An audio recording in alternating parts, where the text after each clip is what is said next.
Creed en sus profetas. Martes 4 de junio 2024. Oseas 11.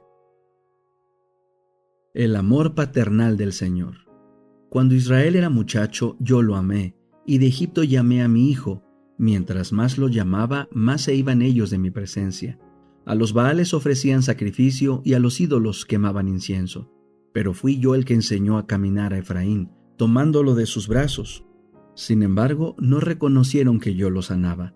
Con cuerdas humanas los atraje, con vínculos de amor. Fui para ellos como los que ponen un bebé contra sus mejillas y me inclinaba hacia ellos para alimentarlos.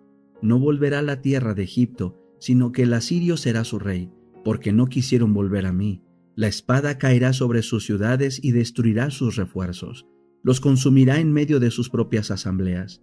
Entre tanto, mi pueblo está obstinado en su rebelión contra mí, y aunque invocan al Altísimo, no lo quieren enaltecer.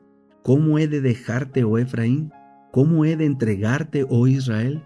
¿Cómo podré hacerte como a Adma o ponerte como a Zeboim? Mi corazón se revuelve dentro de mí, se inflama mi compasión. No ejecutaré el furor de mi ira, no volveré para destruir a Efraín porque soy Dios y no hombre. Yo soy el santo en medio de ti, y no vendré contra la ciudad. Caminarán en pos del Señor, Él rugirá como león, sí, rugirá, y del occidente los hijos acudirán temblando.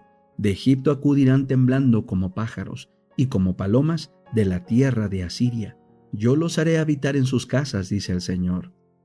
El pecado de Israel.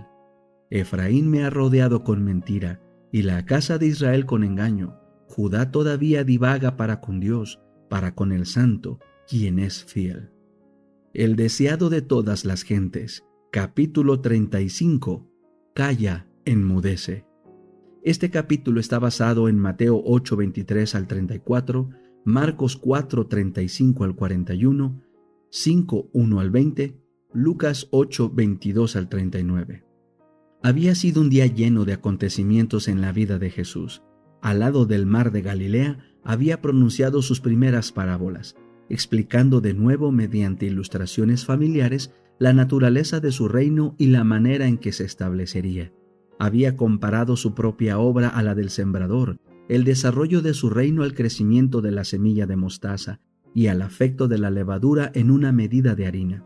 Había descrito la gran separación final de los justos y de los impíos mediante las parábolas del trigo y de la cizaña, y de la red del pescador.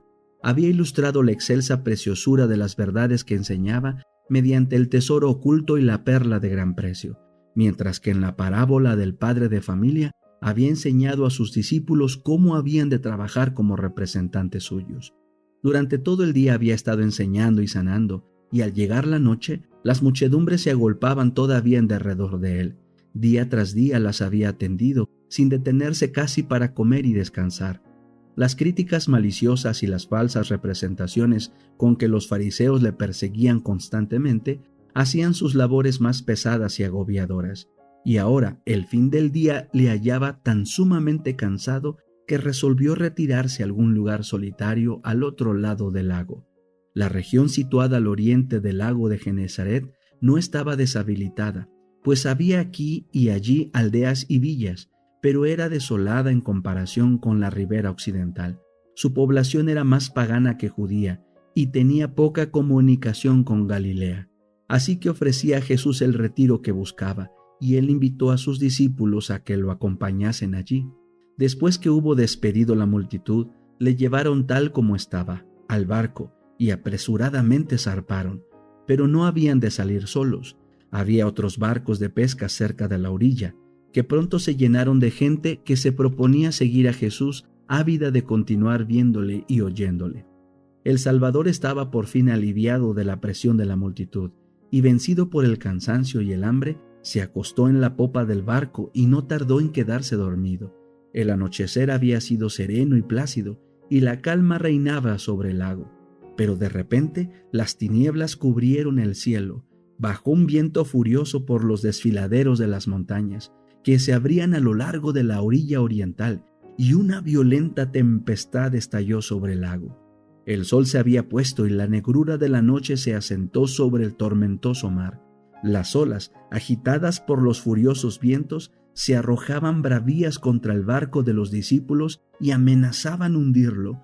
Aquellos valientes pescadores habían pasado su vida sobre el lago y habían guiado su embarcación a puerto seguro a través de muchas tempestades, pero ahora su fuerza y habilidad no valían nada.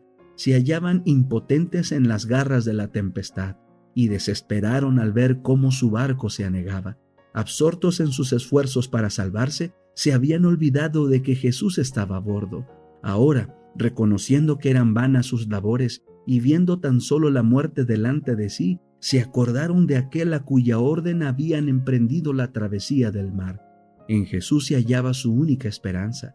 En su desamparo y desesperación clamaron: «Maestro, Maestro», pero las densas tinieblas le ocultaban de su vista. Sus voces eran ahogadas por el rugido de la tempestad y no recibían respuesta. La duda y el temor los asaltaban. ¿Les habría abandonado Jesús? ¿Sería ahora impotente para ayudar a sus discípulos aquel que había vencido la enfermedad, los demonios y aún la muerte? ¿No se acordaba de ellos en su angustia? Volvieron a llamar, pero no recibieron otra respuesta que el silbido del rugiente huracán. Ya se estaba hundiendo el barco. Dentro de un momento, según parecía, iban a ser tragados por las hambrientas aguas. De repente, el fulgor de un rayo rasgó las tinieblas y vieron a Jesús acostado y dormido sin que le perturbase el tumulto. Con asombro y desesperación exclamaron: «Maestro, ¿no tienes cuidado que perecemos?».